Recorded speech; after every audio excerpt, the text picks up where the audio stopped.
How you doing, guys? How you doing, guys? Welcome back to the show. It's been a long time since we did one of this.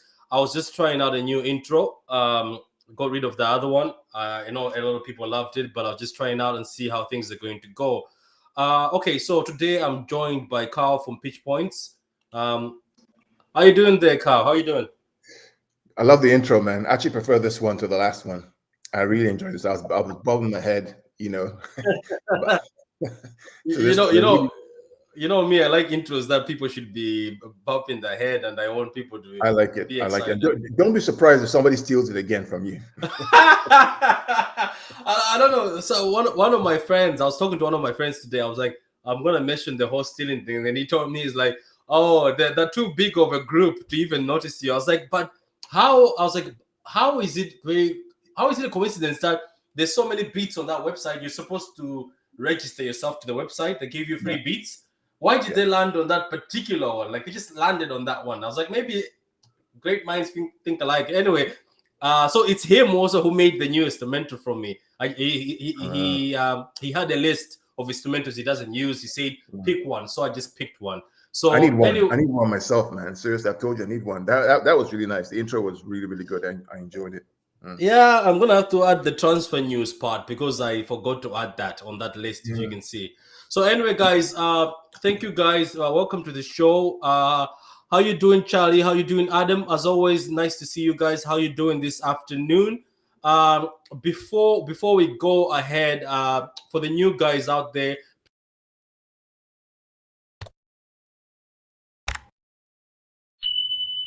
buttons on so that every time I'm on, you can be able to know I'm on by the notification buttons. But subscribing also helps the channel. Also subscribe to Carl's channel. That's Pitch Points.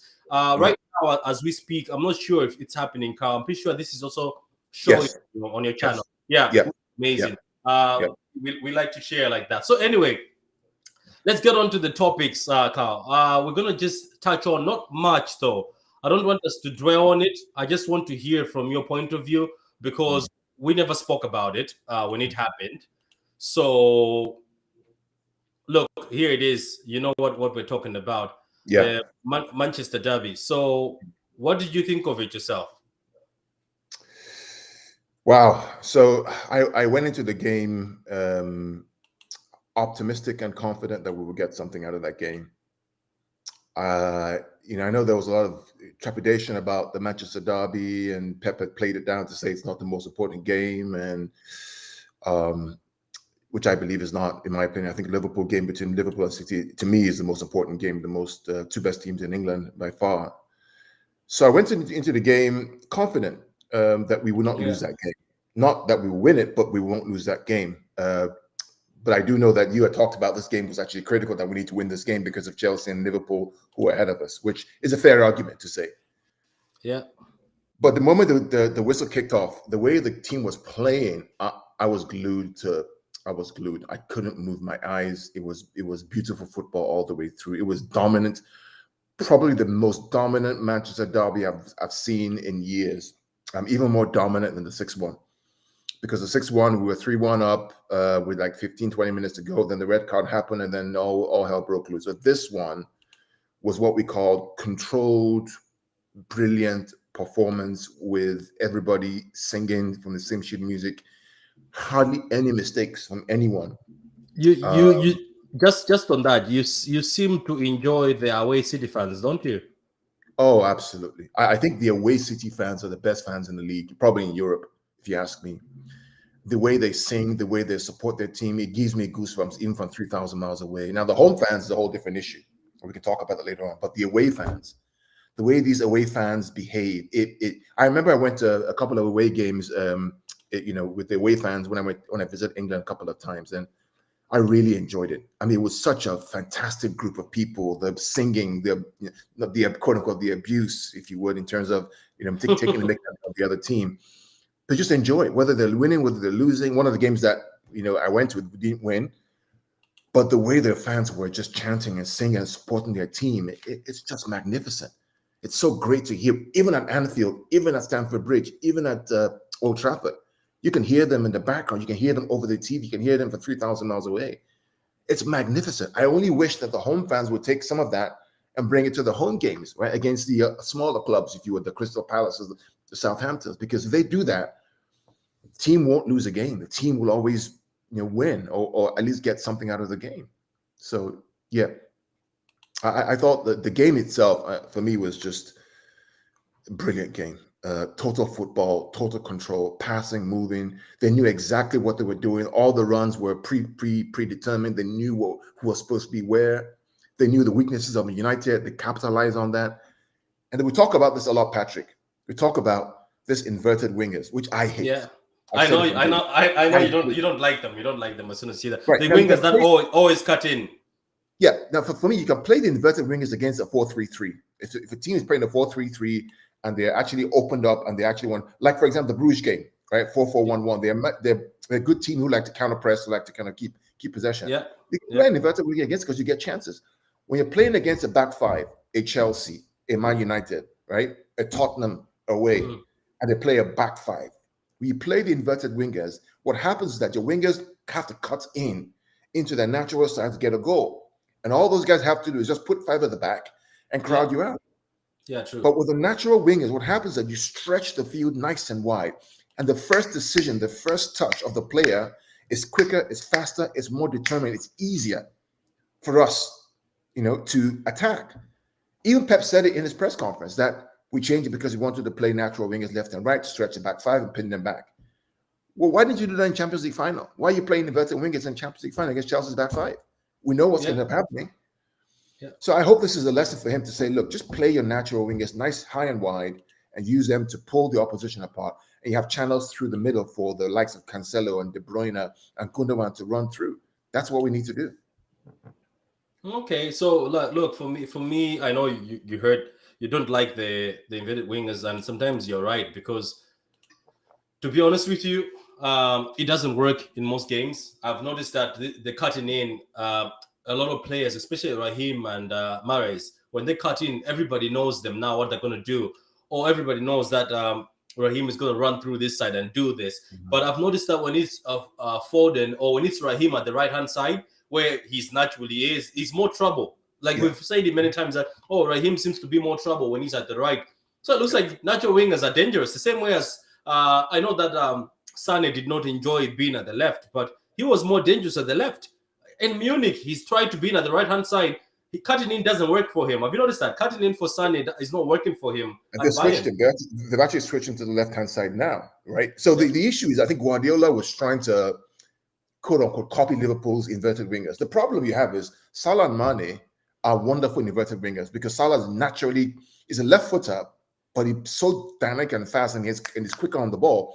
He can play that inverted winger on the right as a left footer. He's left-footed, right? Mane is a right footer, he's playing on the left-hand side. So you have these two guys in Liverpool who are inverted wingers who know how to play better as inverted wingers. We don't have that. Right? If you play Sterling on the right and then Mahrez on the left, we know what they're going to do. With Mane and Salah, you don't know what they're going to do. You just don't know. Look at the goal that Salah scored against us in Anfield, right? Everyone thought he was going on his left-hand side. He goes on his right-hand side, right? So you don't know what they're going to do. Likewise with Mane. But for us, Mahrez and Sterling, we know exactly what they're going to do. Mahrez is going to cut back in on his left, try to cross the ball. Sterling's going to cut back in on the right. We know it's easy to defend. So when you play natural wingers, Foden and Jesus on the right and the left and the right, we become unpredictable because you don't know what Foden's going to do on the left-hand side, and you don't know what Jesus is going to do on the right-hand side. That's the way we need to keep playing, in my opinion. Yeah, Kara, I'm just going to read some of the comments here. Charlie says, good afternoon, yo, good afternoon, people. Good afternoon, Charlie, to you. Adam, as always, he says, hey, how you doing, Adam? Long time no see. Charlie says, hi, Carl and Patrick. Charlie is saying hi there. Nice, Carl. I think he's agreeing with what you're saying. Charlie says, the big thing was Pep not making any subs. He was so satisfied, he didn't want to change anything. That's true, Carl. Big up, Almighty Blues. How you doing, man? Almighty Blues. Big up to you, man. This guy's got a very good channel. You should follow him. He's very good. Okay. He's always contacted me in the DMs, always asking for feedback, always giving me feedback. Very good fella, man. He's asking a question here, Carl. He says, who's City's best left winger now? Foden, you'd say? Yes, 100%, without a doubt. It's not even a question. We don't really have, like, sorry for cutting you. We don't really, after Sané left. This is for me. If people don't agree, that's fine. After Sané left, right? Even when Sané was there, I know Raheem was sometimes subbing for him, but for me, Raheem is better at the right hand side. Yes, That's yes, where he looks dangerous yes, and more comfortable. So yes. when we talk about left wingers, we don't really have left wingers that much in City. And this is Carl. This is a good question. You keep saying you like a player that's left-footed to be played at the left, right? Mm-hmm. What about Riyad Mahrez, who is left-footed? How come I've never seen him thrown on that side? It's $100 million question, which I don't have an answer to. I think maybe he doesn't have the speed to play as a left winger. Maybe that's why. Maybe Foden is quicker than him. Sane is certainly quicker than him on the left-hand side. Maybe his skill is to play on the right side coming in. Now, with Leicester City, Mahrez played a deeper right-sided player. He was one who was launching those counter-attacks to Vardy from the right-hand side, kind of where De Bruyne really plays. That's kind of where in that right-hand side pocket, right? He never really played like a right winger for Leicester City. He always kind of played in a 4-4-2 right behind Okazaki and Vardy. He was in that midfield on the right side. So he'd always connect the ball and launch it forward. That's what he did. But for some reason, Pep plays him on the right. I've never seen him play on the left. And maybe he doesn't have the speed to do so. But yeah, good question. Yeah, Mahrez is still class on the right. But for me, if you ask me, if we have a Champions League final today, who am I playing left and right? I'm playing Foden on the left and either Jesus or Sterling on the right. Okay. Yeah, it's just with that. I think we do well. Yeah, Almighty Blue. I have seen your DM on Twitter. I'm gonna change the bio link. I didn't know that it doesn't send you to my channel. That's fine. So look, guys, we're gonna move on from this because we've got a lot of stuff to talk about. So what about the games, Carl? How did you see the games? We're gonna start with the Liverpool game. Well, Liverpool versus West Ham. I thought it was a good weekend for City because all our peers and all our competitors were playing. So you had, for example, Liverpool versus West Ham playing. Both of them are in the top 5. So somebody's going to drop points. Liverpool dropped the points, which is better for us, I guess. You had Chelsea play Burnley, and Burnley got one over Thomas Tuchel. They got a 1-1 draw, which, surprised a lot of us, but didn't surprise others, right? Again, drop points there. And then you have United, which we took care of. Yeah. The Everton versus Tottenham, which it was a 0-0. So I thought it was a good. I didn't even bother to watch that, but I think Conte was asked that how did he feel coming back. He says he felt great. There's a lot of positives he can get from the Tottenham game versus Everton. He says they would be better in the next game, which is what a winner talks about, But I don't know. I just want to see if for somebody like Conte, we're going to come into him in a few minutes. I want to see if somebody like him who demands a lot, because what I've noticed about Tottenham, they've never had a coach who demands too much. Like, who brings that winning mentality. I know people will be talking about Mourinho, but I'm talking about somebody who is like Conte, who's obsessed with it, who's got the energy. Because Mourinho energy is gone. This is what I believe. I think the art energy is gone out of him. So, look, the Liverpool game, I predicted 3-1. Is it last week before it was played? I just had the feeling that West Ham are going to counter them. And Liverpool have been shipping goals, even though they have won in games, the draws they've had, they've been shipping goals. I just thought West Ham will get the better of them. It also shows that defense hasn't stabilized yet, same as majority of the defenses in the Prem right now. What do you think of Arsenal, though? Before we move on from this, I don't want to dwell on this. What do you think of Arsenal? Do you think it's a proper comeback, or we're being deceived by the fact that they haven't played very good teams? Apart from Man City, they lost 5-0. In my opinion, Arsenal have played every team that they should beat. So when they play United next weekend, I believe it's United, I'm not sure where it is, then I believe they play Liverpool again. We'll see where Arsenal really are. In my opinion, I think they're top 6, top 8 at best. I don't see them making the top 4. I think that United will probably make the 4th spot. They've beaten in the Watford, Newcastle, maybe Leicester City is the only one they actually kind of surprised everybody on. But even that game was, could have gone anyway. So for me, the jury's still out on Arsenal. Okay, great. So you're not confident that they're back yet? What does back mean? Was back mean top four? Is that what back means? What does back mean? I don't know. The Arsenal fans seem like I have a lot of good friends who are Arsenal fans, but majority of them seem to say they think that now they're back, that they'll be able to get top four now that that team is stronger now. So that it's gelled together. The argument for them is, okay, who drops out of the top four to make room for them? I'm pretty sure they're looking at United. You think they can beat United and West Ham? Yeah. So let's think about this, right? Okay. So the top four, right? So Arsenal think they're going to better City, Liverpool, Chelsea, and United to get into top four. That's what they're thinking. Yeah, I think that's possibly. I think they're more looking at the weakest one out of the whole group. Which is the weakest one? United. Which is United, yeah. So they actually think they're going to better United to get to the top four.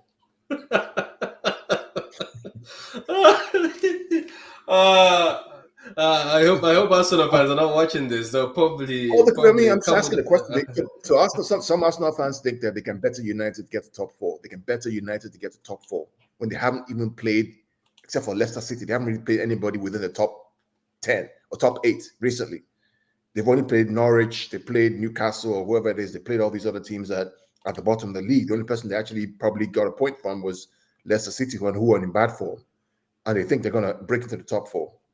And they beat Spurs, who are also in bad form. Well, if they do it, good for them. But I don't see it. I'm sorry, I just don't. Arsenal will finish probably 6th, 7th, maybe 8th this season. Yeah. Almighty Blues again. Thank you, Almighty Blues. Says Mahrez is still class on the right for now. Yeah, he is. Look, Mahrez is very good right now. It's just unfortunately that it's just that Jesus is on fire. So let's talk about this briefly. So what do you think yourself? Do you think this marriage is gonna work? Because look, somebody sent me a picture. By the way, guys who are watching, thank you for watching and staying with us. There's a stat I just saw. Within this season, or within this year, or something, or within this period, Tottenham have given a contract to 4 managers. Within just a short period of this season, the team has been under contract with 4 managers. That's Nuno, Conte. What's the other one? Nuno, Conte, Ryan, and Mourinho. Yeah, that's within just a short month. Even the same season, it's still within the same season they've had all this. So, do you think finally Tottenham have met the match? They've met the man to take them to glory of trophies? Well, I think that he's a good manager for the most part. I think he's a good manager. I think the question for him and Tottenham will be, the way he plays, do they like that? Is that what they want? If that's what they're looking for to get trophies, okay, fine. Are the players able to kind of be rigorous enough to withstand the demands that he's going to place on them? Because he doesn't take anybody for fools. He will call you out and place you in the garbage bin if you don't perform. That's the way he operates. The other question is also, his record in Europe is not very good. In the Champions League and the Europa League, it's not very good. Is that a function of his system that he plays? I remember when he won at Chelsea, I believe that year, Chelsea didn't have European competition. So is he able to do multiple things and play on multiple fronts? Is he able to play at the Premier League? Is he able to do the Europa League or Conference League? Is he able to do the FA Cup? Is he able to do all these other things at the same time and get the best out of them every couple of days? We shall see. The record tells me he can't. When there's a Juve, when they won a title, that was what they won. He didn't do well in Europe. When he was at Inter Milan, got knocked out of the Europa League, didn't do very well, playing on 2 fronts. When he was at Chelsea, he won the league because he had no European competition. So the jury is going to be out as to what he does. Will he win a title? Maybe. Maybe he wins the the Carabao Cup. Maybe that's what he wins. Almighty Blue FC he thinks they're gonna get top 5 for sure, but he's putting the LMFO. So I'm not sure if he's joking or being serious. He Yeah, says his energy is infectious. As much as I hate Spurs, they do have some uh, class players needed a strict manager who would command respect. Exactly what Conte is. That's the thing, though. Didn't Mourinho also command respect? And they were for him at the beginning, and then they went back to the Spurs mentality.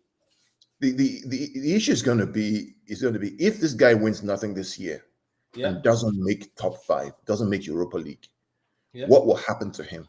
Will he be given the time and the investment, right, to go back and actually buy players that he needs? yeah. Or will the fans turn on him, and then now the leader has to fire him again? Because all he has is an 18-month contract. Remember, it's not a 2-year contract, it's an 18-month contract, which means that he has a balance of this season and one more season next year, which is basically a trial period, which he is also asked for as well, because he's trying to see if the board are serious about backing him. If they don't back him, what happens then? If he wins nothing this year and they don't back him in the window next year, what happens? If he has no Champions League, what happens? Will players that he wants come to Tottenham to play Europa League or Conference League? What happens then? So all these factors are part of the factors that actually affect the performance of the manager himself. Good players, a manager who wants to achieve. The issue is that, as opposed to when he was in Italy, where Juve and Inter Milan were the dominant force, the Premier League right now, you got Guardiola, you got Klopp, you got Tuchel, you got even Man United. Notice I didn't mention Ole Gunnar Solskjaer. I mentioned Man United, right? Who are challenging for, right? Who are challenging for, yeah. And I didn't mention Ole Gunnar Solskjaer's name. I mentioned Man United because the players are Yeah, good, the manager nonsense, right? yeah, Those 4 or 5 clubs that are challenging. Even West Ham, David Moyes, he's no fool. He knows what he's doing. yeah. You got 5 clubs who are fighting for those 6 clubs are fighting for those 4 spaces. Right? And Tottenham right now are probably 3, 6, 8, 9 points behind. It's going to be tough. So I'm still hesitant to see what will happen here. He's a great guy. Yeah. The results will tell us what's happening, in my opinion. Yeah, it is, in all fairness. Look, there's a comment here. He's a micromanager, won't last for 18 to 24 months. That's the thing. I think Spurs are allergic to winning. That's the thing. Because your man Levy looks at the place as a business. So is Levy going to leave the new sports director to run the club? Maybe if he does that, things will go better. And for me, these new guys who are signing on, these new managers who are coming to the Prem, they're all exciting. But it's a matter of the team that they're signing to. Is they're going to give them time? Because you have to have a structure. Do you remember the first season when Pep came to City and he was being battered and the media was saying his football is useless? If you want teach his players how to tackle, they're going to suffer. If you want to win long balls, they're going to suffer. Look at this. City had a plan. City knew the man they were looking for. They have looked for Pep. They have looked at Pep for so long. They understood what the assignment is, and Pep also understood what the assignment is. That's the reason why, after all these years, this is careful planning. People don't get it. This whole Man City train was careful planning. They had a plan to compete in all competitions. They had a plan to get all these trophies. People keep on saying, oh, Pep came to City for the UCL. No, he didn't. If that was the case, we would be bottom in the league. We wouldn't be caring about the cup games. We wouldn't care about the Premier League. We could have focused on the Champions League and it could have been so obvious. Let me give you an example of obvious. Look at Klopp when he wanted to win the Champions League. What did he do?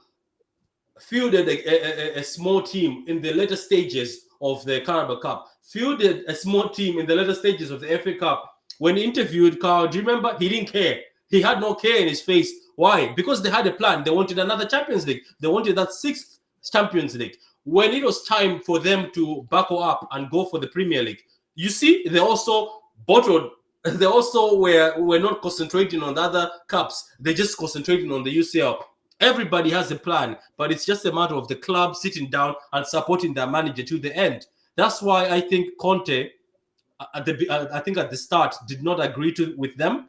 I don't know if it was either money or plans. Maybe he saw their plans as useless, the ambitions as useless. So maybe Tottenham having a sports director would change the mentality of that club, hopefully. But people keep telling me that that club will never change as long as Daniel Levy is there. Well, I mean, let's think about let's look at this forensically. All right, let's peel this back. Okay, Yeah, go ahead. Yeah. apart from Kane and Son, who else would you have from that Tottenham squad in our club in our squad on the bench? Son would start from me. Son. Okay, okay. Yeah. So That's only it. That's it. That's it. okay, okay. So apart from Kane and Son, who will start in Liverpool side?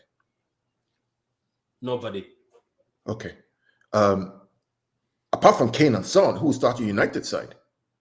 To be fair. That's Ndombele. Ndombele will start in the midfield. Okay. Okay. Mm-hmm. So that's so United. That's on United. That's okay, on good. So very clearly right now, of the three, okay, Chelsea squad, for example, apart from Kane and Son, even Kane is just doubtful, right? Who was starting in Chelsea's team? Nobody.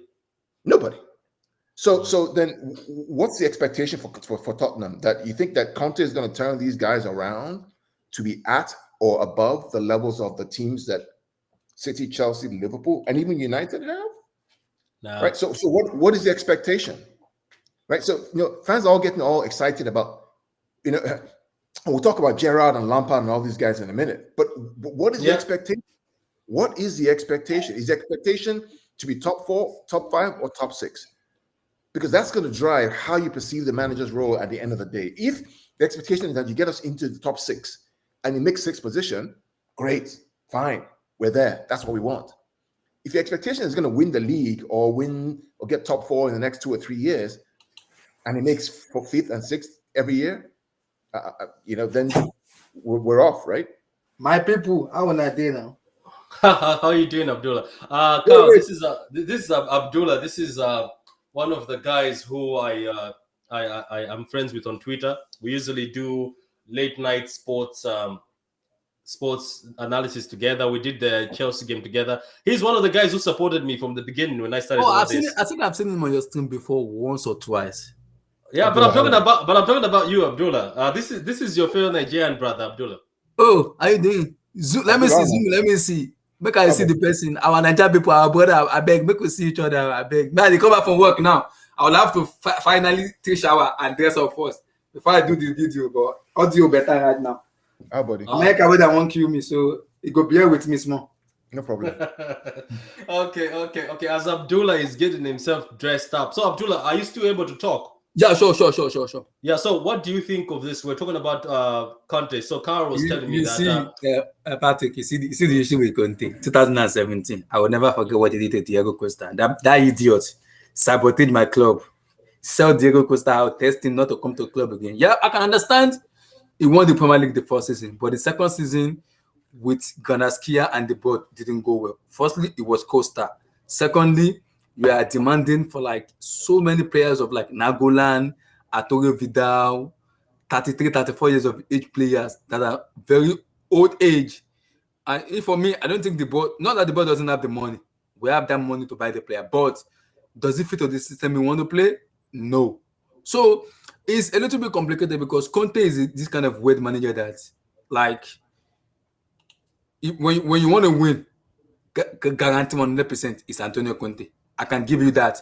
When you want to win, so do you? Because Karl was telling me that this team, because you're just listing down that what players would enter in the top 4 teams. He said it's only Harry Kane and Son maybe who would play for Chelsea a bit, would get a chance for City, for Liverpool, and the top 4 teams. But after he listed that, now he says, do you think Conte is going to drag those players with the loser mentality they have? No offense as to a sports fan. As a sports fan, I don't know if the guy is a sports fan, but as a sports fans, see, I'm sorry to say, if you want to succeed under Conte, you have to sell Harry Kane. Whether you like it or not, you have to sell Harry Kane. See, Conte is a weird manager. He's a madman. I call him madman. He's a winner. When you have a winner in your team, with Harry Kane, I don't think he has that ability of want to win a game because the Kane I know of last season, when you give him the chance, I watched United match from minute 1 to minute 90. There was a something Harry Kane was saying one-on-one with the goalkeeper. He's missing it.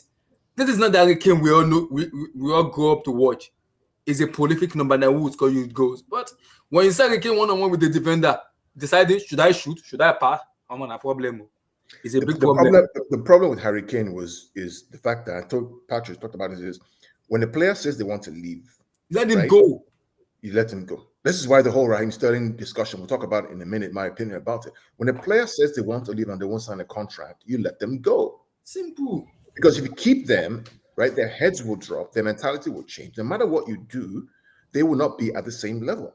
It's you know, you can't get commitment out of players who are double-sided or who have affections for other clubs. You just can't do it. True facts. You won't do it. You know, now, you know, Bernardo Silva's case is different because Bernardo Silva's issue was one of the fact that it was like, okay, Bernardo, I want to go back to Spain. I like it there. It's warm. I want my family. I don't like the media in England. You know, but he stayed. Now he's performing. It's one of, I don't mind staying, but if I go, that's fine. That's what they say, right? So when a player wants to leave like that, you just don't. You just don't because their heart won't be in it. Leroy Sané, for example, right? Go ahead. Yeah, so do you question his professionalism? I didn't like Sané. See, we're going to touch on Sané a bit because I also didn't like Sané's behavior. Or even though he was quiet during that moment, but you could see from his body language and the way he handled that. I didn't like it. I don't know if it was his camp, you know, the fact that he did. I'll just digress a little bit on Sané. We'll come back to Conte. So Sané's problem was that I think the coaching staff and Pep saw him as a kid who could reach the heights of superstardom. I mean, like, we're talking about Thierry Henry level. We're talking about the Mbappe level. They saw him as that, and they wanted to push him to that level. But the kid's mentality wasn't ready for that. He saw it as, don't tell me what to do. I'm not happy. I want this. I want that. He wasn't there. He saw like he was getting attacked. I heard he thought that he gets attacked. Remember, that's one of the rumors that came out, that he gets singled out. Yeah, I mean, think about the greats. They really, and the kid has massive amounts of talent. The issue is he ready to recognize how much talent he has and perform to that level? That's the issue. Sorry for cutting you short for me. I think the problem, my issue with Leroy Sané is very talented, but my issue with it is the kind of attitude he has for me will stop him from growing as a player. Because as a player, yes, people may say he has that attitude, but he's a talented player. He's someone I love more. If they ask me to take one player in that master, I will go for Leroy Sané because he has every attribute in the world football. For me, to be on the level of Kylian Mbappe. For me, he has that attitude. Sané can play any wing, left wing, right wing, in the middle as a number 10. It's very good and direct. My issue with him is the attitude issue with him. Now that he's in Bayern Munich now, he's playing very well, but I still need to see more in Leroy Sané because he has that talent. But my issue, I think the issue with it is Pep Guardiola is a manager of, he has a philosophy. He has this, he has that. So I think for me, is what is instincting to Leroy Sané for me is since because he's a philosophy man, you have to follow what I want, you have to do this, you have to do that. So Sané reminds me of how would I put it, Kylian Mbappe in terms of his attitude. Mbappe wants to be the best player in the world, but he has this mentality of you can't tell me what to do because I know what to do. And ego. Yes, ego, exactly. Yeah. So if a player having that ego of like, he wants to be like, see, Ronaldo is a different, Cristiano Ronaldo is a different player because Ronaldo will tell you, I have egos, but he will show it on the pitch. That is Cristiano Ronaldo. He will show it on the pitch. I will tell you, I will beat you tomorrow, and he will go down and beat you. I mean, to be fair with Leroy, when I watched the games that he played for us in the 17-18 season, especially Patrick. Yeah, I mean, the kid is just magnificent to watch. I mean, so good. He's amazing. Talented player. I went to the Etihad to go and watch him play once or twice, right? And I was fortunate to be right by the pitch side, right on his side, the left wing when he was playing. We're attacking the goal, and he was on my side. Man, and I have a picture. I'll send you the picture, right, of it. Yeah. Geez, the kid is. Whew. I remember one ball that he crossed for Sterling to score in the Schalke game, Champions League. I remember it. The ball came to him, right? He kicked the ball curved, bounced right in front of the goalkeeper. Sterling's one-touch goal. And I watched it in the stadium live. I mean, the kid is magnificent. But it comes down to the attitude. Are you willing to pull up trees to make sure that whatever it takes, I'm going to be the best footballer in the whole world? Yeah, that's what Pep wanted from him, but he wasn't ready to do that. Yeah, that's why I said, see, I'm a very big fan of Kylian Mbappe, but now I'm having an issue with Mbappe in terms of his ego. because Mbappe wants to follow the footsteps of Ronaldo, but there's a difference in that. Ronaldo shows it on the pitch, week in, week out, over and over every damn day. True. Yeah, Mbappe hasn't shown anything for me to say he wants to be that kind of idol of Ronaldo. Nah. He has that talent, but with his egoistic attitude for me, he won't even reach half of what Ronaldo has achieved as a football player. He will not even do it with his attitude. That's my issue with him. In terms of Leroy Sané, he's talented, but I think him playing at Bayern now, surrounded with Robert Lewandowski, Thomas Muller, what's called Gnabry and co, is a better environment for him. And now he's in Germany now. He will have more playing time. He will enjoy himself. But I still keep saying it. He can show more. I've watched that Bayern team. He still can show more. Because it's having an issue on that, when he plays on that, what's this German's manager name? Hansi Flick. He has the same issue with it in terms of attitude. It's actually the same thing also with Nagelsmann too, in terms of his attitude. Sometimes Nagelsmann will play him, sometimes he won't play him. So if Sané can fix that attitude in him, I think it will be, for me, it will be the best in world football in terms of talent. It will. Let's talk about the next topic then. Go ahead. Yeah, so YSK, a long time. Sorry, YSK. As I've told you guys multiple times, sometimes I have a very complicated channel. It comes on or it comes off. Anyway, okay, let's move. But this team you are using, I've seen this team for the very first. Is it better than StreamYard? Like, I don't get, because someone sent me this thing before. Oh, you mean? Oh, yeah. It's just the reason why I'm using this one is I was getting annoyed with StreamYard. They kept on freezing. Karl, I think we had few issues, and even I had a guy from Burnley who it was freezing. But apart from that, is this particular one, right? Right now, as I'm streaming, Karl has a channel called Pitch Points, right? Me and him are streaming at the same time on our channel. So right now, it's on the True City channel. It's also on Karl's channel and Karl's Twitter, and it's also on my Twitter. Okay. Right. So is it better than StreamYard? Because somebody sent me this like last week. I mean, they're both as good as each other. It depends what you want to get out of it. For me, this one I just find it exciting. I think I'll try this. Maybe this, because somebody sent me this same team last week to me to use on my YouTube. I was like, I have to look at it and see how good it is first before I use it. Okay, cool. So what do you think of I'm going to start with you, Karl. So what do you think of Gerrard to Aston Villa? Because I saw you in the group chat. You seem to be the guy who doesn't support this. Can I go first? My problem with all these Lampard and Gerrard is, what exactly have they done? Don't make me talk. Why?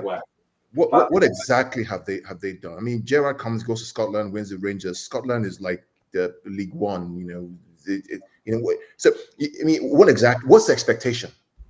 What is the expectation to do? What, to avoid relegation, to get to Europe with Gerrard? What's the expectation? What has he really done? Right? You have seasoned managers in Dean Smith who took this club from the Championship, right? Took it from the Championship, brought him to the Premier League, made top 8 or top 9 last season, lost Grealish, has players injured, and then you sack him, in the first 11 games, and you bring in Steven Gerrard. Why? To do what? To win what? To achieve what? For what purpose? I pray they get relegated. Honestly, I really do. Abdullah, that's Karl's saying. Karl thinks that these players are being given these roles and doesn't suit them at all. So, what do you think yourself? I think I agree a little bit with him to an extent, because this topic is a bit weird because I don't want to talk about it that much. Because when I talk about it, I was the advocate of Lampard 2 years apprenticeship, and people came at me a lot when I said that Lampard from Derby County was 6th position when he took up Derby, and he finished 6th position also, and he didn't even make the playoff. He lost in the playoff to Aston Villa. Exactly. Brought him to Chelsea Football Club to what? To coach who? And exactly. I said that day, I told everybody in the exactly. Lampard to Chelsea Football Club is a big failure, because I don't interrupt you. Roman Kanaskia is a failure. I just want to fail. I told everybody in the chat, I said it to them, I'm gonna give Lampard 2 years. Wallahi, he won't succeed, and he did not. Well, I want to piggyback on your point, right? I have a friend of mine who's a Chelsea fan. We talk a lot on TV. I said, look, Lampard will be fired by Christmas, and he was fired in January. I told him. Yeah, because I knew it. Because Roman set up Lampard to fail. He set it up to fail, and I was like, people say John Terry was given the job. John Terry said, no, I'm not ready to take over Chelsea right now. It's a big entity for me. That is the captain of Chelsea, not the vice captain. That's the captain. I just Who knows what he's doing? I don't understand why Lampard came in Gerrard. and took over the job, and people say because of the transfer ban, blah blah blah blah. I don't care about the transfer ban. If you're not ready to take the ball, do not take it. And for me, for Gerrard, I think I'll be a little bit lenient with Gerrard because after he's retired from football, he went to Scottish League. He proved himself in Rangers from the winning the Scottish League because Celtic has been dominant for a very long time. He came in, he stopped those dominance, and he went unbeaten and won the Scottish League. Yeah, but Abdullah, the question I have for you is that what is the expectation of Aston Villa Football Club? What exactly is the expectation? Is the expectation to finish in Europe? When the Leon Bailey, what's this guy's name? So many players they have in the team. I think the expectation is to finish maybe 5 or 6. That's delusional. That's absolute delusion. To think that you're going to finish 5 or 6 for an Aston Villa club based on what? On what? You're going to finish ahead of who? Ahead of who? United or West Ham or who? For what? That's the issue. Ahead of Leicester? Because bringing on Gerrard. Ahead of Arsenal? Are you going to finish ahead of Arsenal? Really? Gerrard is a bit weird case. Why I'm so willingness with Gerrard is because at least he has an experience. He's coached team that he has managers young managers will be given chance to make mistake. Yes, but he's coaching and I kind of like okay, he's been coaching Rangers and he's been doing it. If you fail, but like anybody look, Celtic were in a bad position when he went down. Celtic fell off the chart after winning 9 in a row. At some point, you're going to lose the game. You're going to lose the title. Okay. Look at what he's done in Europe, being knocked out of different competitions, Rangers. I mean, really, seriously. I mean, you want to bring this guy to the Premier League to do what exactly? That is my issue. Is he better than Bielsa? No. Is he better than Sean Dyche? No. He's not better than Sean Dyche. No. Right? Is he better than the Brighton manager? Absolutely not. I think my issue with this. See, this is my issue with this. I've been in terms of legend in the club is Liverpool. Oli, for me, he's better than Oli. Just for me, he is better than Oli. I think my issue with that is when a club wants in legend, Zinedine Zidane for me is an anomaly for me. Because if you look at that Zidane team in Madrid, he has Ronaldo, he has Big Bill, Modric, Toni Kroos. He has so many world-class players in that team that Benzema, they want to give their all for Zidane. He wants to get peace over and over again. Why? Not just because of his tactical ability, but the player around him made him win that UCL for me. So it's different when you have people on your copy Zidane, brought in Lampard, brought in Ole, brought in this. That will not work in football. It's difficult. I guess what's annoying me about this whole deal is the fact that Dean Smith, right, has lost his best player, his captain. Yeah, it completely changes the way they're going to play. It's always going to be difficult. He has players who are coming back from injury, right? Yeah. But Tyrone has not been performing well. Bailey has been injured in and out. Players have been injured, and yet you fire him because in 11 games to go to bring in Gerrard to do what exactly? To do what? To win, to get to Europe? Is that really what they're looking to achieve? Who drops out? Squads for squad, are they better than Leeds? Are they better than Everton? Are they better than Arsenal? No. Then why are you bringing in this, English fanboy to do what exactly? Because he's English and play for Liverpool? I mean, and then the media goes on about Gerrard and Lampard here. For what purpose? He's been given 3.5. He's been given 3.5 years, by the way, 3.5 years. So they have confidence in him. I don't know. I mean, then Lampard says he's going to go to Norwich to do what? To get relegated? You know what? That's another one. Let me ask Abdullah, because Abdullah is very passionate about Lampard. So what are you thinking about this Lampard going to Norwich? Why is at the bottom of the table? Lampard has pissed me off from day one, not as a player but as a manager, and I said it from the day one. See, if he goes to Norwich, my issue with Lampard is has he learned from his mistake in Chelsea? That is what I want to see, because people say Lampard people have been harsh on him as a legend. See. Growing up watching Chelsea, I have so many legends. Acebank, Zola, so many. I grew up watching Didier Drogba. For me, that is better legend for me than Lampard.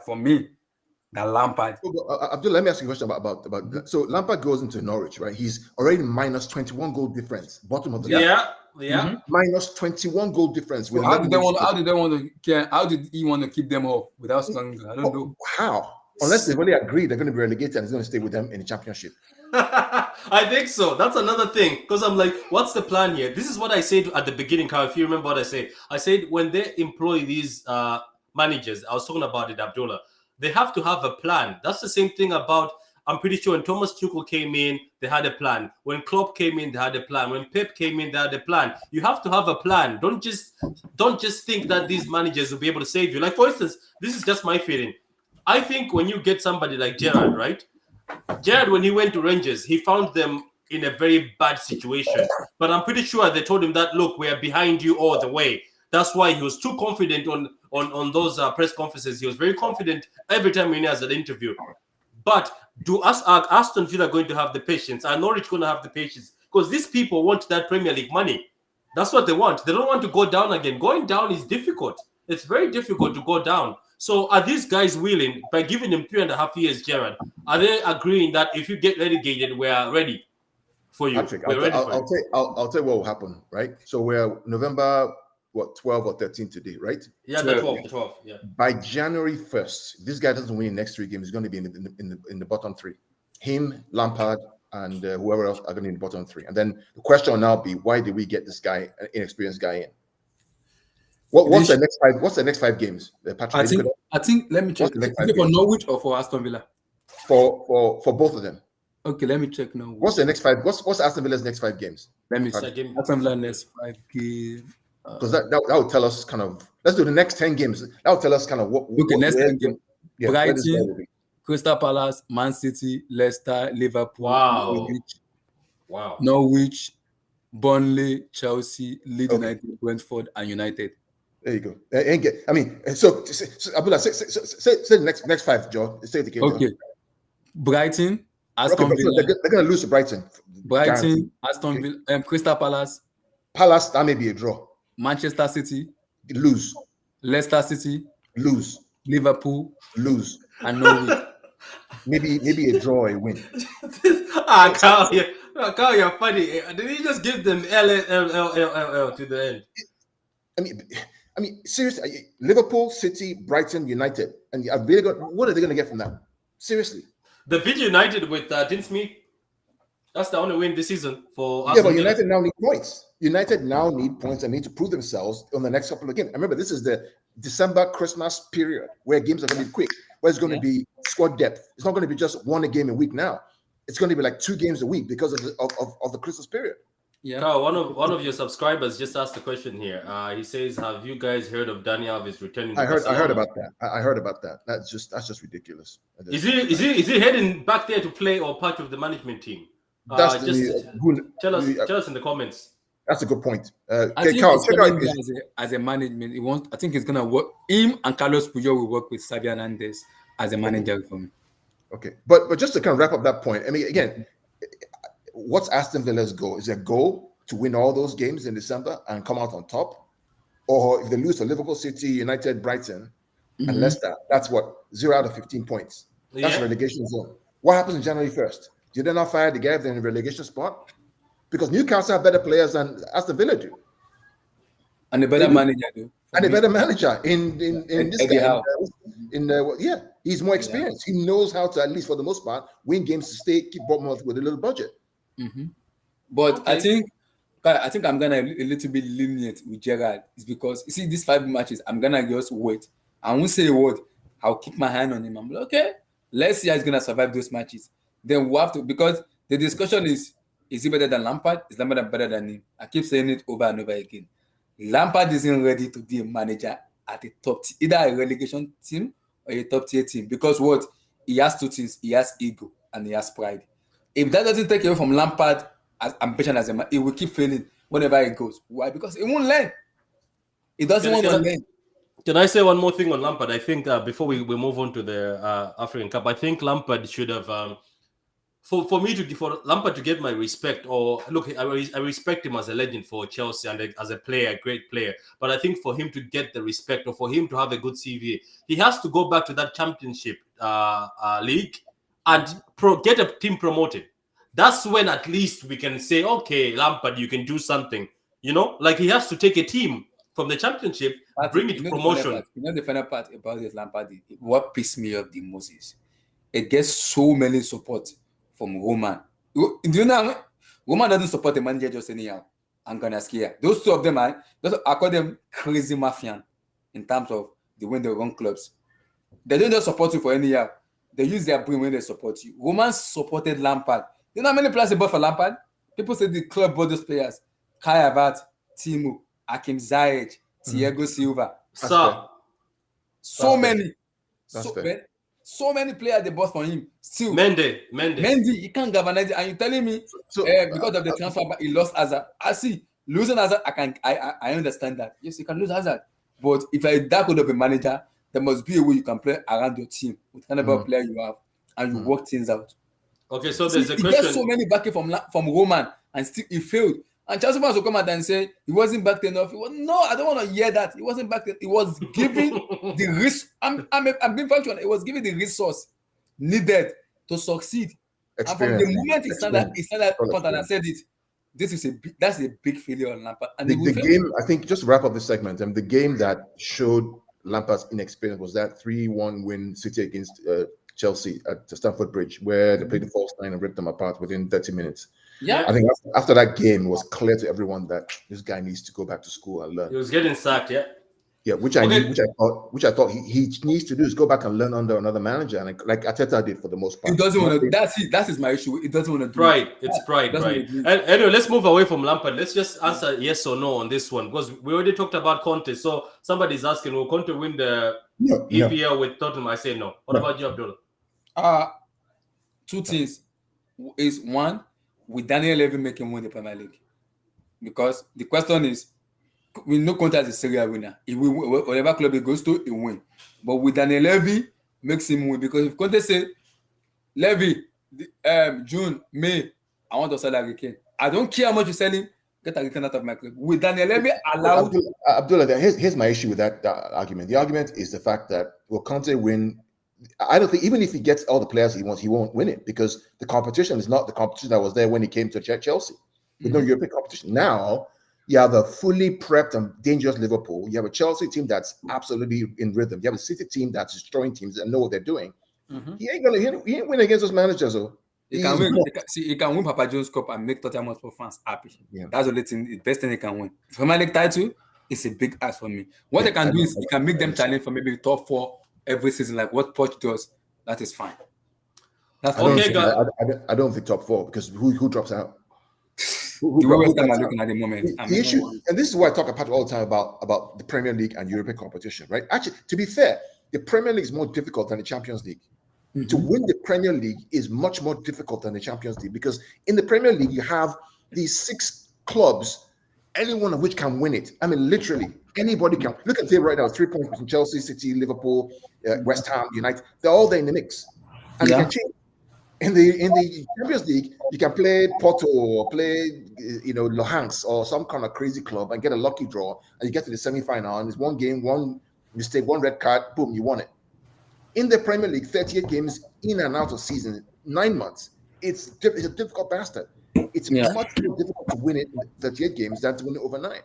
So to say that Conte is going to win against these other managers, Tuchel, Klopp, Guardiola, that's a big. Okay, so let's move on to the next topic. But before we move on, guys,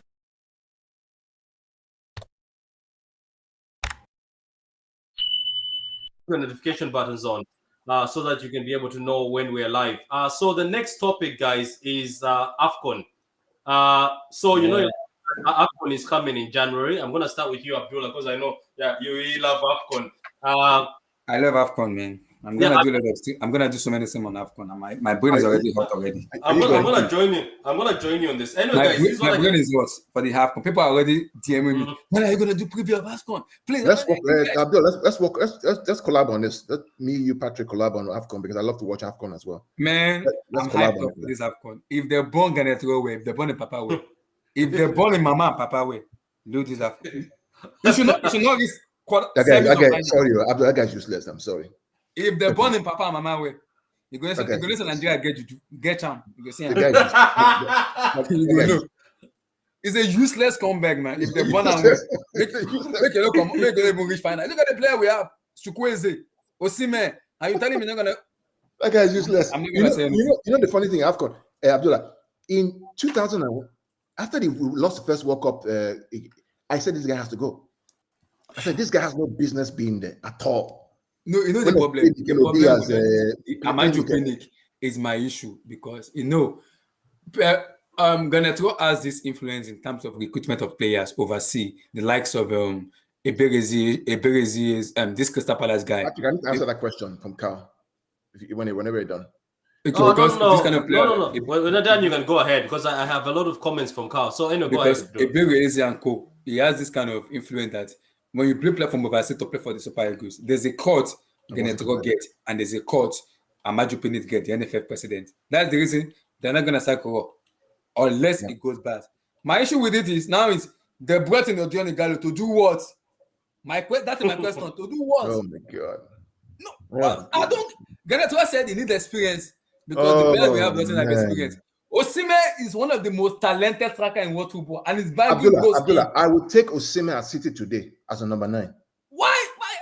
You know why, Patrick? That guy has everything. He can finish. Complete number 9. Complete. He can head. He can run. That guy will score goals if you get him. Seriously.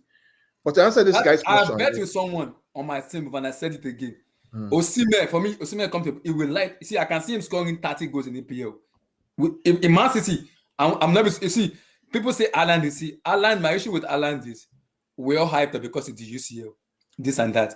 For me, the most complete and overall player for me is Victor Osimhen. I would take him ahead of Haaland. Why? He has a complete package than Haaland for me. No, Napoli is not going to allow him to leave. That guy from Napoli has see, Napoli wants to sell him. They said they will sell him maybe like 150 and above. Who wants to pay 150? Abdullah, so Osimhen reminds me of a combination of Rashid Yekini and Amokachi. It's almost like a combination of both of them. Because he has speed. He's deadly in front of goal. Ability. He's strong. Man. Imagine we have Osimhen in this team. No, Patrick, to answer Carl's question, he says, Carl, you said about that, but when Conte joined Chelsea, you had Spurs team coming off their best. So he only had one competition to play every single week, which is the Premier League. He had a Guardiola who was let's be clear. You know, for me, he's a good manager, but will he win the Premier League with them? I don't see it, Carl. I'm sorry. So what about? By the way, Abdul, just wait. Carl has got his fans here. So Carl, you're gonna have to read these from your guys. I think they're from your channel. Here's another one. I'm against international football. It's stupid mistakes because injuries and it makes no sense in the middle of. That's old news, man. We have a World Cup coming. We have to play it. We have no choice. What are you gonna do? Play? You see, like what this guy is saying. I understand what the first guy that said about. He says you left out the Iwobi. Iwobi is average now. Iwobi is. When you want to call Nigerian players, please don't put Alex Iwobi in his place. Now, Alex Iwobi is like Nigerian NEPA. It's like an African NEPA, on and off. There's high current and there's low current. That's Alex Iwobi for you. That's why it's like Nigerian NEPA. What's going on with Kelechi? How's Kelechi? What do you think about Kelechi? You see, this Nigerian squad is complicated a little bit for me because we have so many attackers who can score goals. Yeah. Kelechi Iheanacho of Leicester City is different than Kelechi Iheanacho of Nigeria. That's why I say Ganetro is a scumbag because he doesn't know where to play those players. Yeah. So you guys have. So your issue is the coach. It's the coach. It's not the players. It's not the players. The players we have. Do you know? Look at those players we have. Look at those players we have. Osimhen, Chukwueze, Ndidi, Onyeka. Very good players we have. And you're telling me useless manager. It's useless. Who plays for Rangers? No. That doesn't make it. No. No, I don't like the guy. I think the guy has. I mean, are you telling me we don't have better Nigerian coaches out there who won't chop money? NFF haven't paid the guy now for almost a year or 6 months now. So that's why the guy can't resign because they haven't paid him. Yeah, it's true. I agree. It says the OP cost us £40 million. Who are you? Everton you wasted £40 million, man. It cost £40 million, yeah. Oh, Abdullah, you finally graced us with your presence. Yeah, I'm back. Okay, so Abdullah, this is the question anyway. I know you got very passionate about. Let's collapse some more, man. Seriously. This guy, Carl, you've never heard this guy. I gotta follow him. Abdullah is a hustler. He does 24-hour streams. 24 I don't do hours. that. Don't mind Patrick. I don't do 24 hours. Don't put me on spot. Okay, so yeah. Carl and Abdullah, the angle I wanted to talk about on this African Cup of Nations is we all know what's going to happen. Mende, Africa. Hassan Adoy, Africa. Maris, Africa, Salah. Although it's 50-50 because he hasn't decided when he wants to play for. England. Is he still confused? Yeah, it's confused. Yeah. Why is he confused, Abdullah? I mean, go to and play for Ghana now. What's he waiting for? No, the problem is, the Ghana FA. With Nigerians to do documentation, we always slow. Instead of us making it fast, we slow things. I don't know why they slow things. I don't know why. They're slow as if they've got players that are good, doesn't? I don't know why. You see, it's all about money. That's my issue with them. Yeah, so the for Ghana, not England. Yeah, so the questions are these to Abdullah and Chaos. Look at all these players that are in the teams. Yeah. Do you think the AFCON happening where they say the players are going to be away for 6 weeks, is it going to affect the title? Yes. I think Liverpool, for me, Liverpool is completely over. They are completely good. Mane, Salah, and Naby Keita. Matip is out. For Chelsea, see, this is my issue. I keep telling Chelsea player, Edouard Mendy for me is the best signing of the season. Not Silva, not Kai Havertz, not Timo Werner, not I agree with you on that. I agree with you. Mendy going to AFCON, I'm already shaking because that idiot called Areza Balaga, I'm not putting my money on that man. I'm sorry. I'm not putting my money on that man.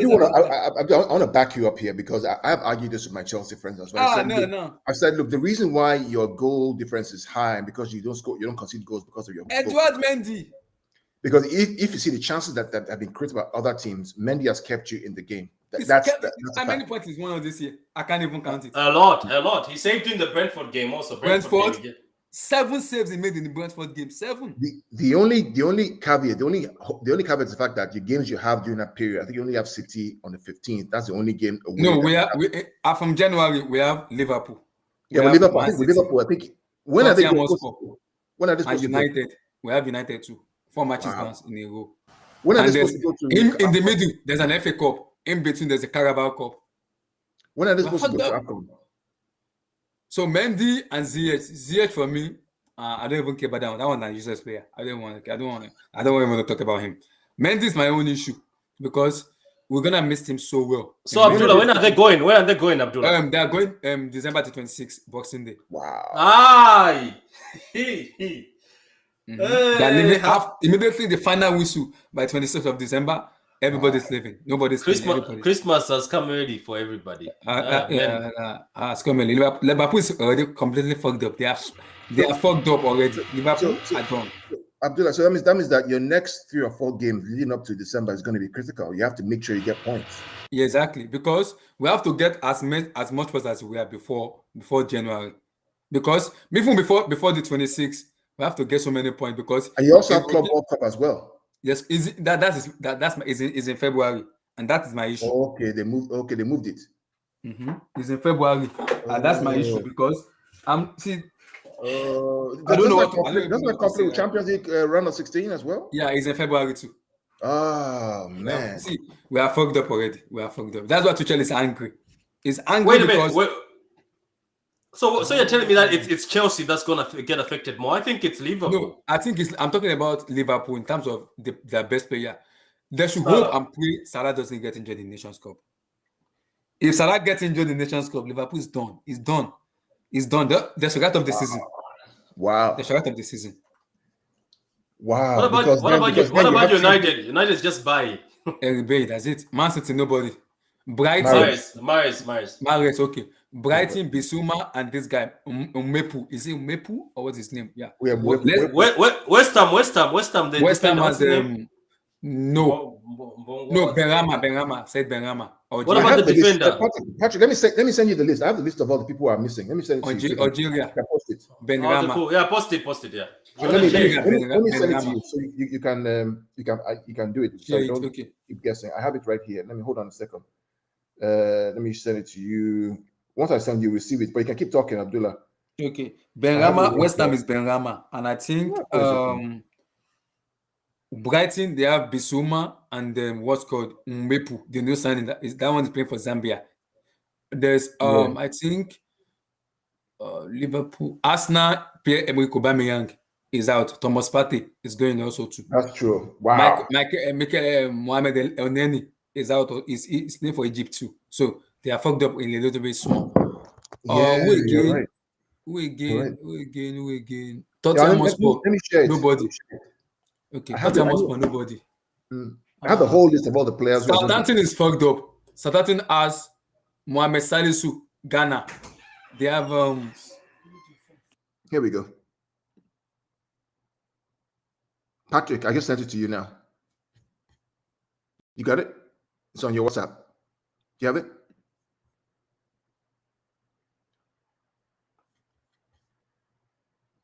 Patrick, you have it? I can't hear you. Can you hear me? Abdullah, can you hear me? Yeah, I can hear you. Sorry, that was me. Okay. That was me. I can hear you. Bear with me for a minute. Okay. Let me just check. Enter password. Is that it? There you go. Yeah, that's it. So Arsenal is Thomas Partey, Pepe. We forgot about Pepe. Obama. Nicolas Pepe. Yeah. Aston Villa is Nakamba.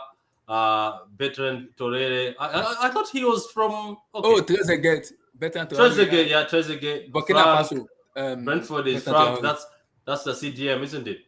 Mascone, Burnley.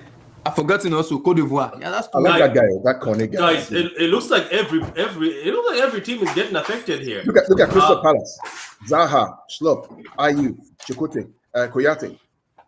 Wow, Leeds United. Also, Leeds United don't employ any Africans. Wow. Okay. No. It's from Alexander Lucinera. That man is a Wolverhampton. Do you see, guys? You see, every team that's not employing Africans, you're not doing well. Employ Africans. Look at you. Newcastle, you don't employ Africans, you're not doing well. Norwich, you don't employ Africans. Southampton, Musa Dijanepo, Mohamed Salisu. Watford is fucked up. Lord, oh my goodness, they have Ekong, Trust Ekong. Crystal Palace, Zaha, Slop, Jordan Ayew. That's Wahala. Sheikh Kuyete. Wait, Daniel Marty is African. Yeah, it's from Ghana. Yeah. Oh, okay. So it looks like Arsenal will get the bad end of the stick. Arsenal and Crystal Palace and Leicester City and then Watford, which is the biggest pain. They have to buy players in January. I didn't know Willy Bolly was African until I saw him playing against Malawi. Ismail Assar? No, Willy Bolly. I didn't know he was African until I saw him playing against Malawi. He's Côte d'Ivoire. He's an African. But come on, Abdullah. You're complaining about Chelsea. Chelsea is just two players. Who? Chelsea. But I know that Mendy is very important. See, Mendy is pivotal, but you see that second player, that light guy. Don't mention his name. Please, don't mention his name. Hakimi.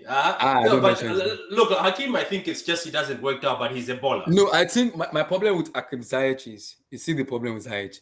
Ziyech remind me of, I'm not disrespecting, the first season Riyad Mahrez came to Man City. It doesn't have the pattern of Pep Guardiola. It was dilly-dallying. He wants to dribble, he wants to cross. Yeah. But look at Mahrez now. He's a much better player right now than the Mahrez I know. So I think Ziyech needs to just leave Chelsea and go to another club that play more attack, that will give him he needs space to play football. That's Ziyech. So basically he goes to a Leicester City. Maybe Leicester, maybe Serie A or the Bundesliga. That's where you see Ziyech play. I'm hearing. When does AFCON start? What date? Do you know? January the 8th. Wow. I mean, literally, we're going to be coming out of the busy Christmas period and going straight. Because I'm gonna be doing a preview from December. Okay, so it comes back in the top 4. So you're worried about your Chelsea only, because I think I'm not worried about Liverpool. No, I'm worried about Mendy because you see, people say we should trust Areza Balaga. Me, myself, I don't trust Balaga. Because Mendy automatically, Silva, Rudiger, and Christensen, sometimes they slip off in matches. Mendy comes out and saves us so many points. Does Balaga does that? Does even the defender trust Balaga than Mendy? No. I've seen Mendy shout on Silva. Do you know how old the Silva is? He will shout on Silva, he will shout on Rudiger, shout on Christensen. Balaga doesn't do it. It will sound like this. That's what it does. Mendy will shout. You want to put me in trouble, right? You want me to concede, right? Don't do this to me. It doesn't. As Balaga doesn't do it, it's making me worried and scared. We are playing Liverpool. We are playing United in January. Bruno Fernandes can shoot. I'm in trouble already. Fernandes can shoot from midfield. I'm in trouble. Oh, so you're playing Liverpool, United, and City in January? Yeah, Liverpool, United, City, and Tottenham Hotspur. Wow. With Kepa and goal. Oh, okay. And Kepa and goal. Lord in heaven. We are screwed up, man. Wow. We are screwed up already. Between there's FA Cup. In between there's Carabao Cup. I'm already afraid already. Arisa Balaga. Don't worry, you'll make it. You've got a very good defense. It's just a matter of your defenders. I'm not worried of making it. I'm worried about Arisa Balaga already. I'm worried. Okay, so what about you, Karl? What team do you think is going to be affected in the top 4 race now after seeing this list? I mean, clearly Liverpool will be affected. Chelsea will be affected. Crystal Palace definitely be affected. Arsenal. No, we're talking about top 4, not the other guys clearly, that come to attend. Clearly, it will be. I mean, Chelsea clearly and Liverpool. Liverpool is the one that will be affected the most. Mm-hmm. You know, yeah, Liverpool most because they have Salah, Mane, Naby Keita. Yeah.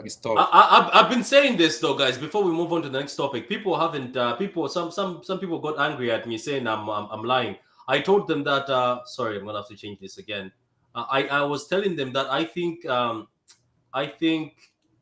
Jesus, this camera's okay. There we go back. Okay, I was telling them I think that Liverpool is a one-man team right now and it's been carried.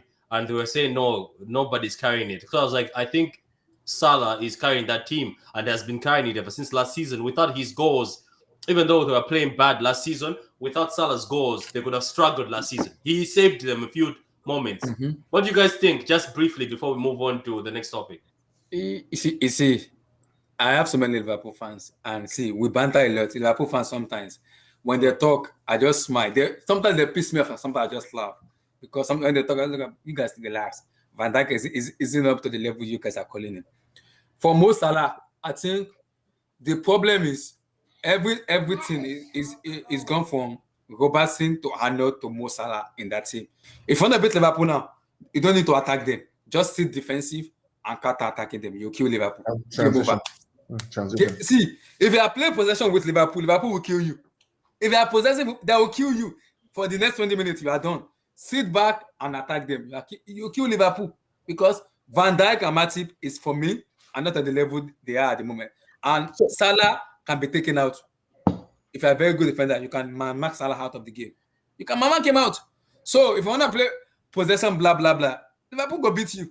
So my issue with it is Salah, I wouldn't call Liverpool a one-man team because sometimes Mane also pops up too. But the overall team is built on Salah and Arnold, Santana. That one is good going forward, but defending, our Lord in heaven, is a suspect. They don't agree that. They don't agree with that. They say that Liverpool fans, they come at me, it's a suspect. They can't deny that. They cannot. So if we look at the sample size of certain games that Liverpool have been beaten, let's look at the West Ham game last time. Let's look at the Aston Villa game last year. By the way, in that game, that Villa won 7-2. Van Dijk was playing. Let's not forget. The way to beat Liverpool is to counter-attack them on the left and right side of the fullbacks because the fullbacks have to push high. Mm-hmm. And so when you transition very quickly out to the left and to the right, there's a big hole that's there. That's how Atletico beat them as well in the Champions League 2 years ago. Attack them left and right. Atletico Madrid almost beat them this year in the UCL. Right. Attack those sides. That's why Pep played Foden on the left and I think Jesus on the right because he knows that behind those two fullbacks, right, are opportunities. And then he just make sure you have someone in the middle to attack Van Dijk, which this guy did very well in the game against West Ham. Antonio was bullying him left, right, didn't know where to go. But the opportunities, again, where they are strong, attack those areas and push those guys back. That's what you need to do. If you try and play possession-based football with them and they win the ball high, they're going to get you in behind, which is what United tried to do against them at home and lost 5-0. United tried to play this 4-2-3-1 kind of high-pressing game with them. Once they won the ball back in transition, they were in goal. I had this conversation with my United fans. Right. The way to beat them, West Ham beat them, is to make sure you expose them on the wings. Their high fullback spaces. Use those transition out there is big space and running behind and score a goal. That's the way. That's it.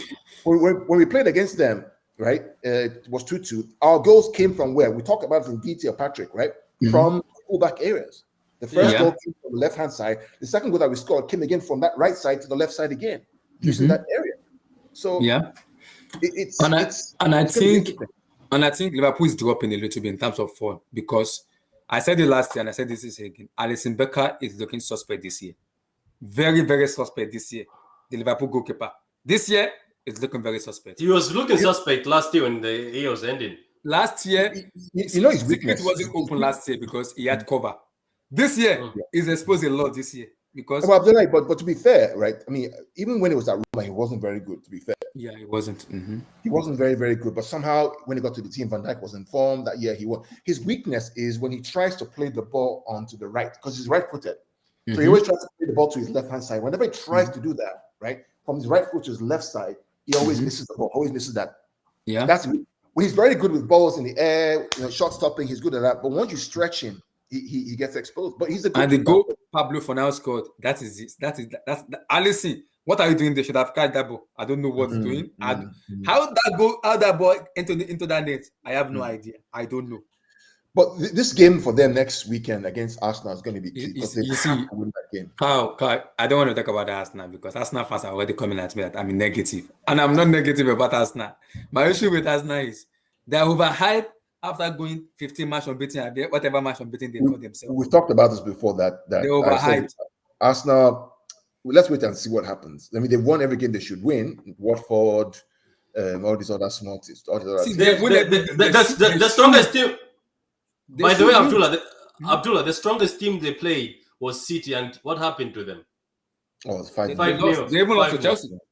Yeah, you see? So the strong teams that played have been stuck. So anyway, Correct. Abdullah, we're going to start with you before we go to Karl, because I know Karl has so much to say on this. But I'll start from you, because you're an outsider, seen from outside. Because when me and Karl talk about this, there's a lot of people who get rubbed the wrong way. People get angry. They're not happy. They think it's an attack.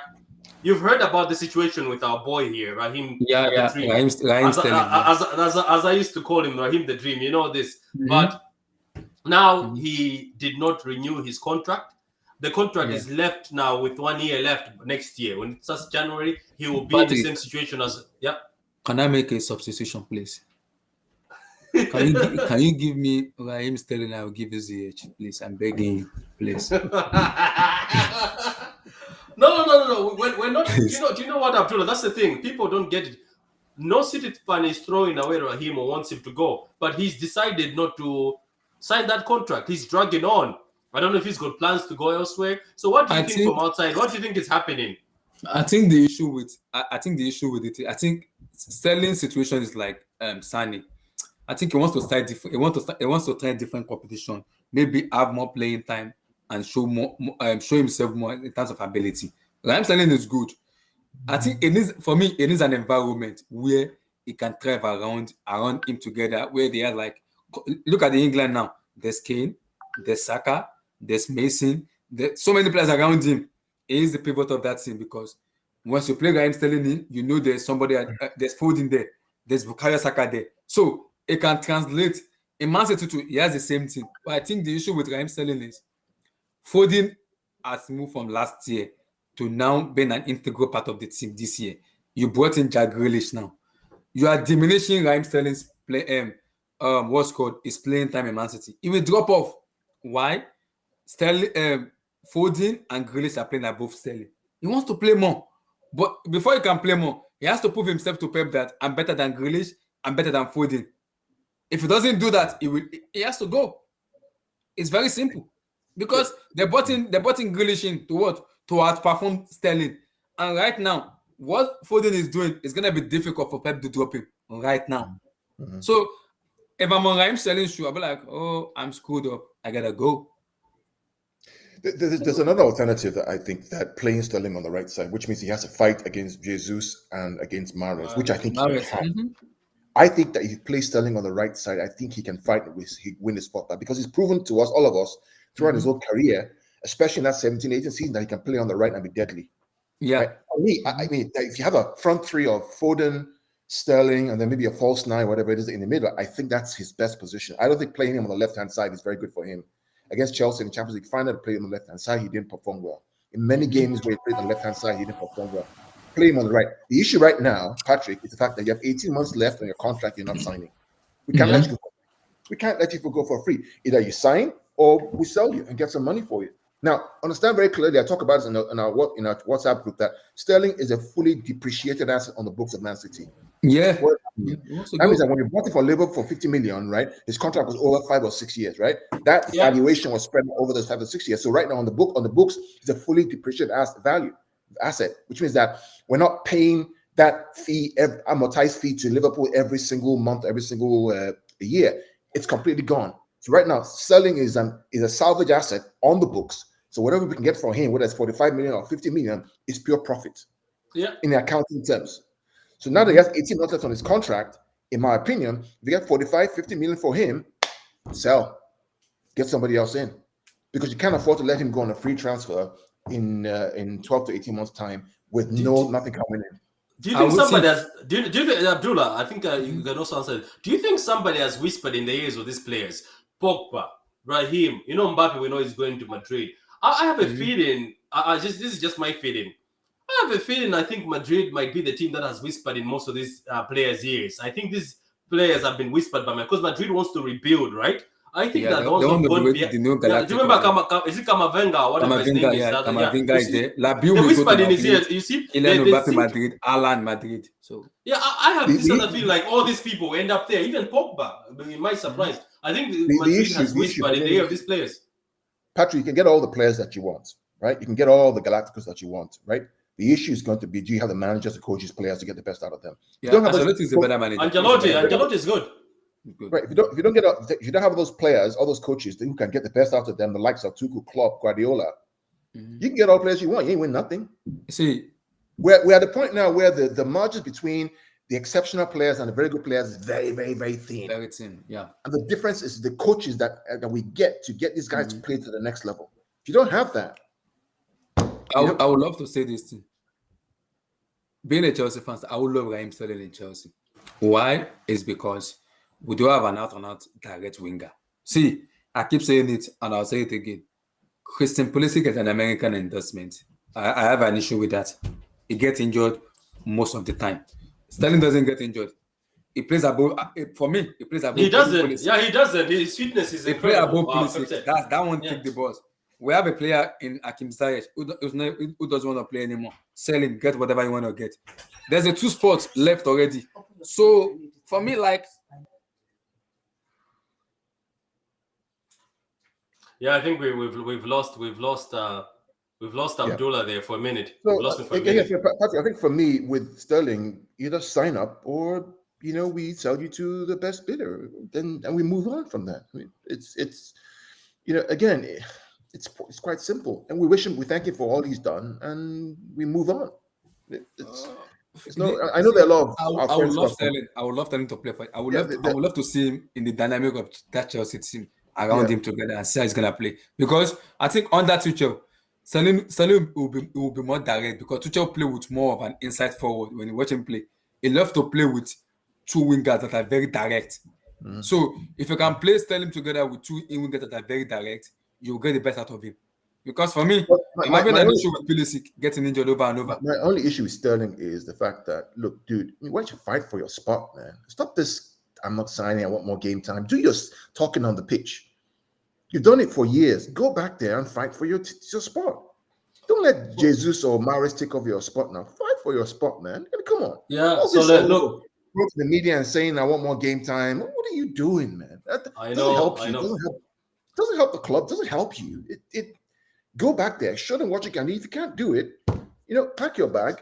Wish you very well and go to the next club. Go to Barcelona. Go to Madrid. Go to whoever you want to go to.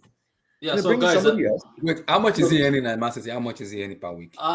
He's the second paid player. He's on 230 or something. He's the second best paid player in our team. 230.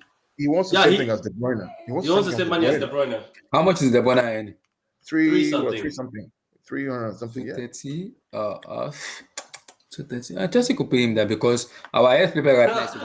This guy is calculating. This guy is here to poach. For that to happen, right, Patrick? What? There's no way City are going to sell Raheem Sterling to Chelsea. It's not going to happen, right? What if for an So exchange, Karlo? Karlo, what if there's an exchange? For who? There could be an exchange, yeah. For who? Werner. It depends. Maybe Timo Werner. There's no one now. Who exchange for who? Werner. You remember we No. were rumored to want Werner as the first 9. No. Werner can't finish to save his life. That's the problem. And what's different between him and Sterling? They both can't finish. So I mean, the only way he goes to Chelsea if he goes for free. And the club's not going to allow him to go for free. They're going to have to sell him probably January. Or if Sterling has to force the hand of the board, if he has to force them, he wants to leave by all means. They have no choice than to sell him. Because the same situation has happened to Antonio Rudiger in Chelsea now. The rival club, they'll sell him to another club outside. The same thing has happened to Rudiger now. Rudiger is demanding a lot of money in Chelsea. I'm gonna scare telling him right now that I'm standing my ground. Will not give you up. See, he said he wants to win 350. The same level with Romelu Lukaku or 300. And Ganaskia said no. See, because you are 28. We can't take that risk of giving that money. What if you get injured in the next 2 years or 3 years? Yeah, we fucked up.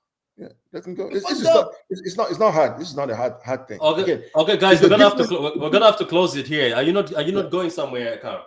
I'm going there, but the difference. This is just my last point is the difference between the days of past and the days of now is that the managers are the ones who make the difference.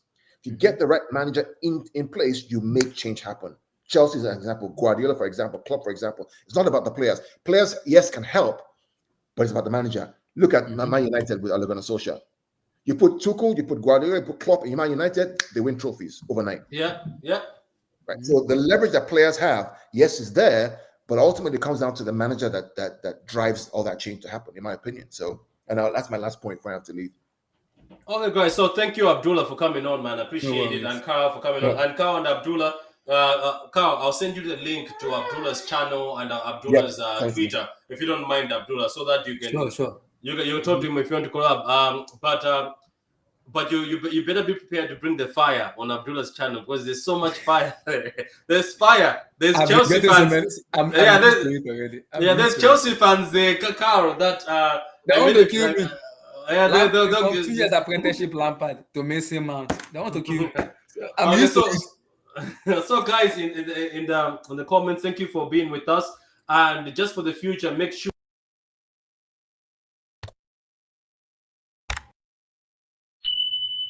I'm on, and every time even Karl is on or Abdullah, if you do this to our channels, you'll be able to know that we're on. Anyway, thank you very much. Appreciate it, guys. Till next time. Nice one. All right. Peace, everybody. Peace. We're all right. Take care.